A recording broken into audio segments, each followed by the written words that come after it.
Mr. Beneficiary, take you and your trust back to jail. I have some questions for the clerk, Your Honor. No.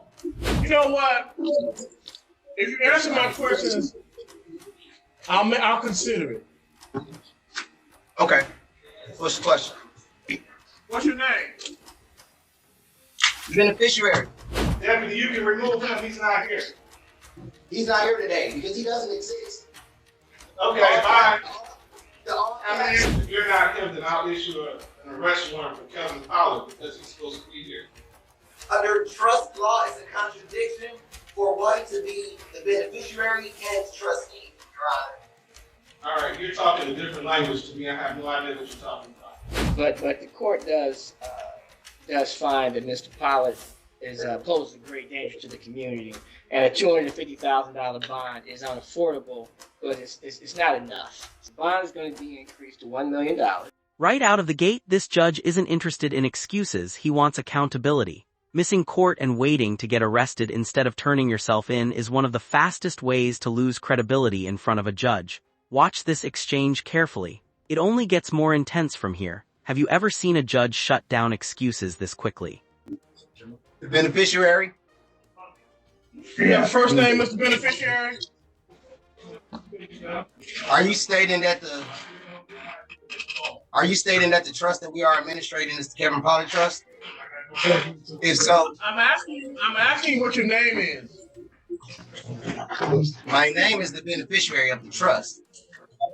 Of whose trust?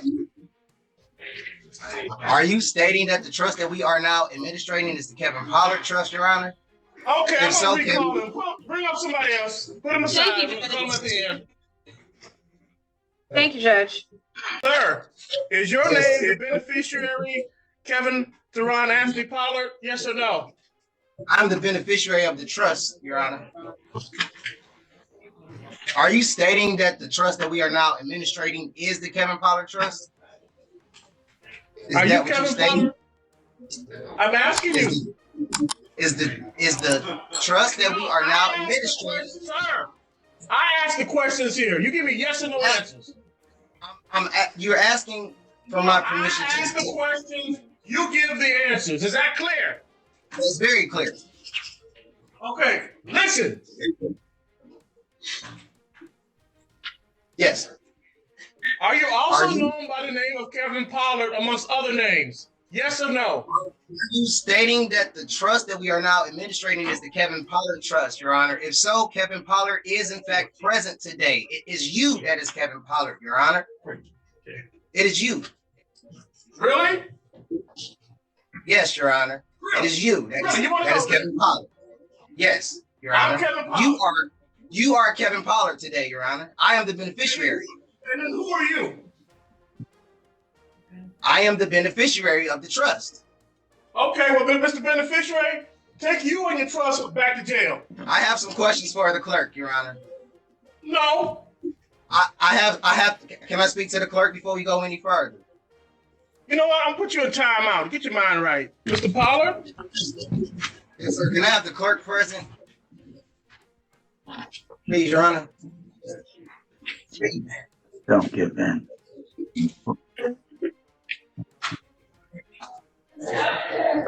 Please have the clerk present in the Zoom meeting.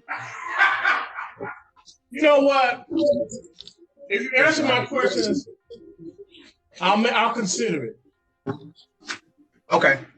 What's the question? What's your name? The beneficiary. All right, Mr. Beneficiary, put you back in timeout. All right, beneficiary. I'm going to give you another chance in front of another magistrate.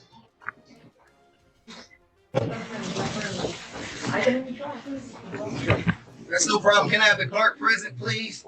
Hey, sir, I'm Magistrate Chartea. DDC. Excuse me? Yeah. I'm talking to the DDC officer. Yes. DDC? Yes, ma'am. Okay. The gentleman that is in front of the screen, in front of camera one, what name do you have him listed as? Kevin Pollard. Do you have a middle name? No, ma'am. Okay, so you have a Kevin Pollard. Okay, and sir, you're identified as Kevin Pollard, but you're considering yourself the beneficiary. Is that correct, sir? Are we on the record? We are. Everything is on the record. Okay. Are you stating that the trust that we are now administrating is the Kevin Pollard trust, ma'am? I'm not administrating any trust because there is no trust in front of me. But what I'm asking you is, you call yourself the beneficiary. Is that correct? Yes, Your Honor. Okay, no problem. I have case number is 240-553-8101. People of the state of Michigan versus Kevin Theron Anthony Pollard. Your Honor. Now the courtroom takes a completely different turn. Instead of arguing facts, this next defendant is trying to earn mercy through remorse. But here's the big question: can a heartfelt apology really influence a sentence, or are actions always louder than words? Let's see how the judge responds. Listed by BBC as Kevin Pollard. However, the gentleman has identified himself as the beneficiary. You representing as Kevin Pollard today, Your Honor. Mr. Not me. Pollard, I'm not. Mr. Pollard, now as your counsel, I am going to advise that you stop speaking and allow the judge to speak. Yes, ma'am. Counsel Kirkland.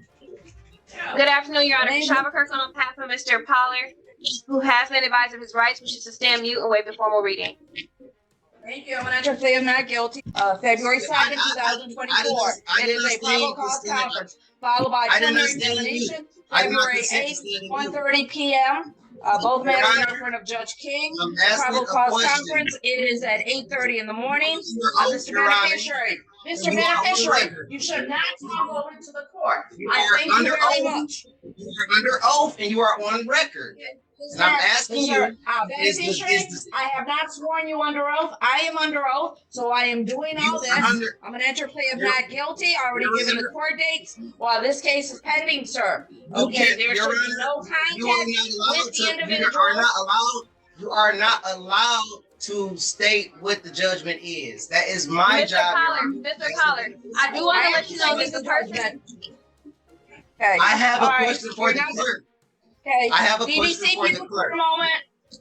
I have a question for the clerk. You will give an opportunity, sir. You will give an opportunity. Let me finish. While this case is pending, there's no contact with that means no person contact, no contact with third parties, no phone calls, no emails, no text messaging. The people, go ahead, Esteban. Yeah, the people are asking for $250,000 cash bond, no cash, no surety. If he's able to ever post bond, we'd like GPS tether with home arrest. The defendant, Your Honor, has a continuing situation where he entices young girls on the internet from Arizona in this particular case, and previously on 10/23/2023 in another case where he enticed people. He's been arrested 3 different times for criminal sexual conduct. The first case, he was found not guilty back on 5/15/2015. The 10/21/2023 case, where he was criminal sexual conduct 1st degree and also contributing alcohol to a minor, 2 counts of that, was at the exam dismissed without prejudice. My belief in all that is because these victims all live out of state. In our particular case we have here today, Your Honor, the victim is from Arizona. She came here after having a relationship, not the victim, but one of the witnesses came here after having a 3-year relationship with this defendant on the internet. When she turned 18, she came to visit. And also, Mr. Pollard introduced her to another girl who is also from Arizona. The other girl brought her niece or her, I forgot the relationship, but her 7-year-old niece with her to visit Mr. Pollard. And what happened then, because the person was tired of traveling, she fell asleep in the living room. When she woke up, she went into the bedroom, and there was Mr. Pollard with the 7-year-old girl. He then said, "What are you doing?" And he says, "Well, we're playing video games." So the woman, the adult in the room, she falls asleep again. And then she is awakened by the 7-year-old girl and asked to leave. The 7-year-old girl then tells her mother that Mr. Pollard touched her, rubbed her, he says, okay? He said, accidentally is what he's trying to tell us what happened. The situation is she's told the 7-year-old child has told TED Talk that he did this. He's told Protective Services that he did this. And as far as I'm concerned, Judge, he fits the category of a predator because he did the same thing in the 10/23/2023 case of enticing young people from other parts. That was one of the most detailed apology letters we've heard in a courtroom. Legally, an apology doesn't erase the offense, but judges often consider genuine acceptance of responsibility when deciding punishment. Do you think this letter deserves leniency, or should the sentence stay exactly the same regardless? The country, perhaps, I don't know where exactly, to come and see him on the internet. So we're asking for $250,000 cash bond, no surety, and GPS tether if he's ever be able to post bond, Your Honor. Thank you. Okay. One question, Counsel Ragnan. Yes. Does he have any pending cases? Not that I know of, Your Honor. The 10/21/2023 case has been dismissed without prejudice at the exam, and I couldn't find out if it's because the witness was out of town or what the problem was. But okay. Thank you. Thank you. Okay. Counsel Kirkland, go ahead, Esteban, please. Thank you, Your Honor. I'd ask this court, understanding the seriousness of these charges, for a 10% bond if this court is not inclined to do a high personal bond. So one, I know the bulk of Brother Counsel's argument was this dismissed case from last year. I'd ask that this court sentence him based on these allegations and the facts and details surrounding this case. This is a 2020 case. And the woman that he met was 20 years old, or that came to see him was a 20-year-old woman, was not an underage woman. And the allegation is that she brought her, I believe, goddaughter to the home. Now, there are different variations because a couple different stories are told as to what occurred there. But Mr. Pollard has maintained that he didn't actually assault the little girl. I'm not sure why this case wasn't charged until 2024, but it is a 4-year-old case. My understanding is that he, I don't believe he's had any convictions since then. He is a lifelong resident, has a child, so he has strong ties to the community. He also owns a lawn service here. At this point, there's no amount of bond that he can't afford to pay, so even a 10% bond would be unaffordable for him. But given the age of this case and his lack of issues since this, I'd ask this court consider a high personal bond, if not that, a 10% bond. Thank you. I've heard the representations from both sides in this particular matter in reference to the beneficiary who is listed by the court or by DDC as Kevin Pollard, is that in this particular matter, even though this is from 2020, okay, there was a forensic interview, Kids Talk, with the victim, and she disclosed that she was touched by the defendant and that he rubbed her with his hand. This court is not considering the other cases that were dismissed. They were dismissed without prejudice. Okay. This court is only going with this matter. In reference to this gentleman, the defendant, bond is going to be $250,000 cash. There's going to be a GPS tether, home arrest. Further, okay, it's going to be unaffordable. So today is Friday. He's going to get another court date. Today's the 26th, January 29th. 2024, 9 o'clock in front of Judge McConigal, who's going to be looking at the bond amount and bond conditions. Also, there is one other thing. This court looks at clear and convincing evidence standard, okay, based on the representation, based on the reading. This court is convinced that Mr. Pollard, okay, I'm sorry, the beneficiary, okay, that he is a predator in this particular matter. That's why we're putting at $250,000 cash, GPS tether, house arrest. He does have the unaffordable bond redetermination for this Monday, January 29, 2024, 9 o'clock in front of Judge McConigal. Also, there's another bond condition. He's not to be around any minor children. That concludes the arraignment of the beneficiary, also known as Kevin Pollard. Madam Clerk. Pre-trial, Do you wish to No, I wish talk to the gentleman Judge that's in White, front of the screen? Judge, Okay. Reach out and Just examine. know for the record is that the clerk has declined to talk to the gentleman in front of the screen. That is not fair. Thank That you. is not fair. You cannot do this. Under oath and on record, you cannot do this. I have rights, and you violated them, and you was not my judge. Okay, you can go. Go ahead and do whatever. You cannot do that. Okay. As the judiciary, I asked the I'm sorry. Can we have those dates again? We couldn't hear them. What were the dates? February 2nd, February 8th. February 2nd, February 8th. Bond the clerk determination administrator of this QV trust account that she are that. Huh? What'd you say? Yes, okay. What is the bond for your client? $250? Cash, that's correct. Argument. Judge, my client's 38 years of age. He's on Social Security disability, Judge. I don't see any criminal history for Mr. Pollard, Your Honor. He lives in the city, does have a child. Your Honor, this alleged incident occurred back in 2020. So it's some 4 years ago. You know, obviously, you know, it's a serious case, obviously. But it's 4 years old, Judge. He has no priors. I'm asking respectfully for a reduction in bond. The bond is $250,000 cash. Judge, I know the court will impose a GPS tether. I already know that, Judge.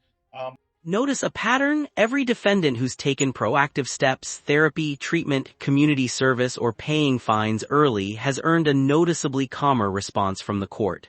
Judges don't expect perfection, they expect progress. That's a huge difference. Judge, if I said something wrong initially, there's a misdemeanor that he has to tether for, so it's a misdemeanor. Okay. You know, Your Honor. And he does a lawn care service, so he does have some work that he does. But the court doesn't have to worry about tether. I'm just asking for a reduction in bond to either a high part, some type of 10% bond. I think $250,000, Judge, is excessive. Thank you. Okay. Mr. Prosecutor. Judge, the defendant on the screen today in the top left, he's being charged with sexually assaulting a 7-year-old. The assault allegedly happened at his house in his bed. Your Honor, this is an individual who allegedly is self-proclaimed part of the tribe of Judah. This is also an individual that I actually had the opportunity to watch the arraignment regarding the defendant in this case, gave the magistrate such a hard time that multiple magistrates actually ended up having to handle the matter because he wouldn't give up his name or his identity. Now, being charged with this and now knowing what his past is like, I may refrain from giving a magistrate or a judge my name as well.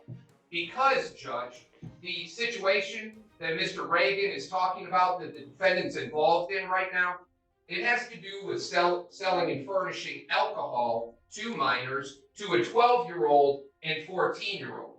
It actually originally began as a criminal sexual conduct first degree where the defendant allegedly was having sex with the 12-year-old.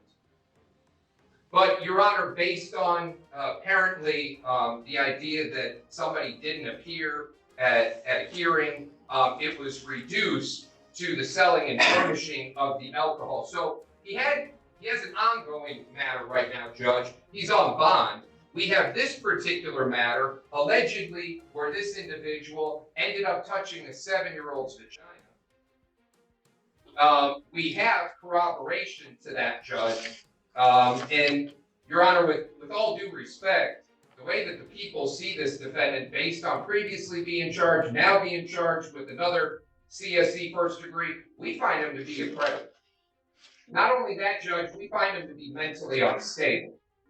He's currently on a case regarding minors, 12 and 14 years old, and just plain and simple, Judge, we find him to be a danger to the community. Therefore, Judge, we do feel as though a high cash bond is appropriate. We do feel as though the magistrate got it right here in terms of the $250,000 cash, not just to this particular complainant, but kids, all kids.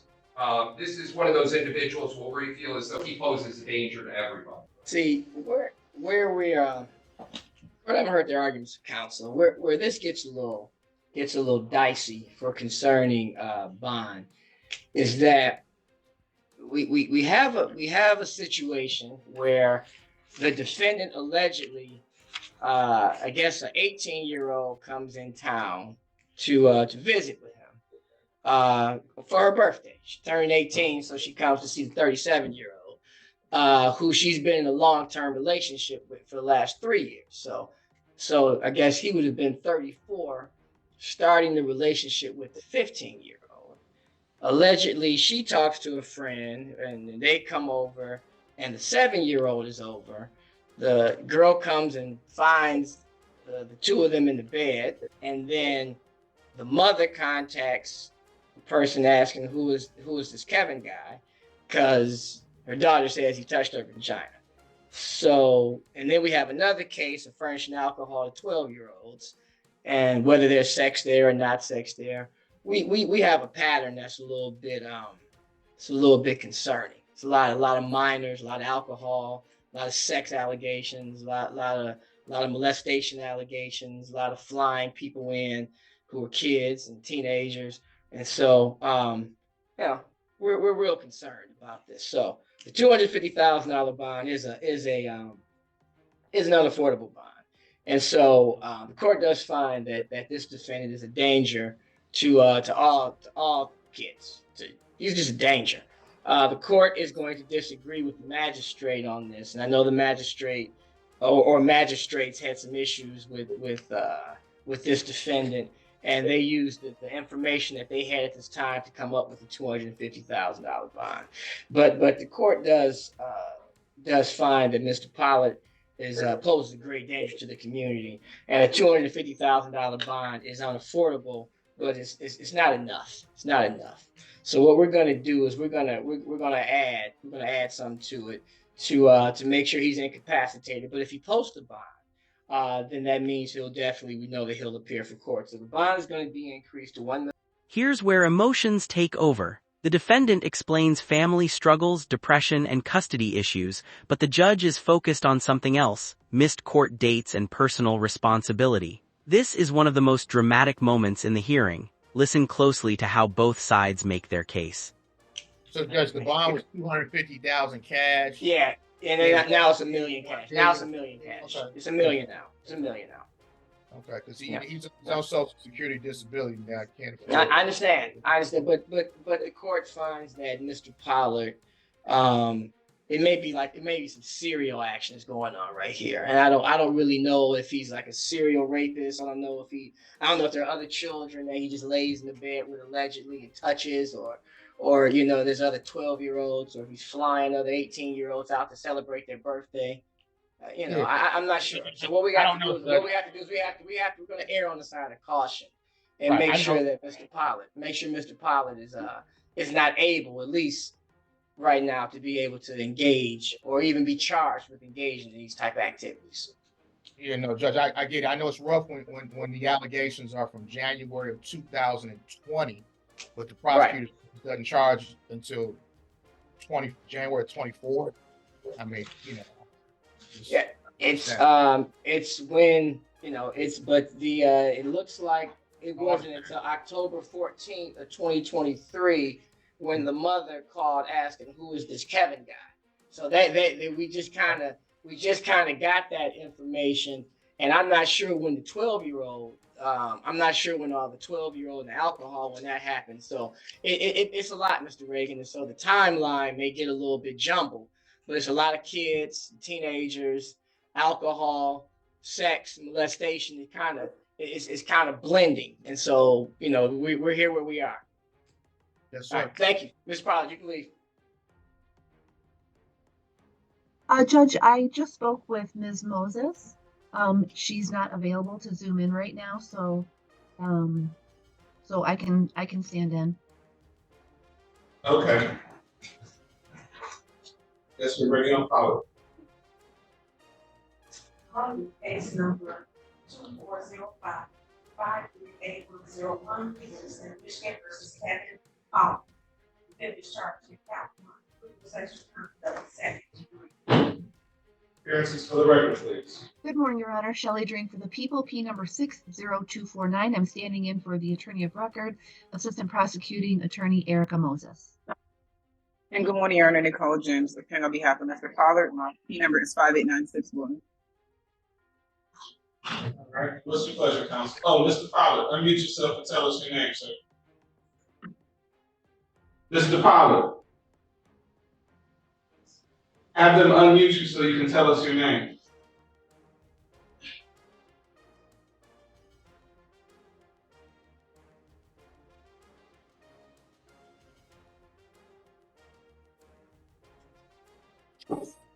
Tell me your name, sir. I exercise my right to remain silent. You don't want to tell us your name? I'm the beneficiary. Beneficiary of what? Of the trust that we are now here to administrate. Okay, that's fine. Can you tell me your name? Excuse me? Can you tell me your name? The beneficiary of the trust, Your Honor. I'm not beneficiary of trust. I'm not coming here as the name. I'm summoned as the state trust. It'll be a contradiction. I'm looking for Kevin Pollard. If he's not here, I will capious him. Your Honor, you are appearing as Kevin Pollard today. No, I'm not. My name is Kenneth King. No, Your Honor, you are the trustee of the administrate, the trust that we are now here to administrate. It is a I have no idea what you're talking about, sir. I'm just looking for Kevin Pollard. If you're not him, then I'll issue an arrest warrant for Kevin Pollard because he's supposed to be here. Under trust law, it's a contradiction for one to be the beneficiary and trustee, Your Honor. All right, you're talking a different language to me. I have no idea what you're talking about. Miss James, how would you like to proceed? Judge, originally I was going to ask you to be set for a preliminary examination, but it sounds like it may be a competency issue. So, Judge, what I'm going to ask the court to do, I have an appointment to meet with Mr. Pollard this afternoon. I'm going to ask the court if you would, we can set an exam date, but we could also set Monday as a review date. Hey, why don't we just do that before we set an exam date? Okay. The court will adjourn the probable cause conference. If you're able to find Mr. Pollard, we'll adjourn the probable cause conference to February 5th at 8:30. Yes, Your Honor. Find Mr. Pollard and I will issue a capious for his arrest. Thank Yes, you. Your Honor. Thank you. Have a good one, everyone. And that's the lesson this courtroom keeps repeating over and over. Judges can be understanding, but they rarely reward excuses. Showing up, following court orders, and taking responsibility can completely change the outcome of a case. What's your take on this decision? Did the judge get it right, or was the sentence too harsh? Let me know in the comments.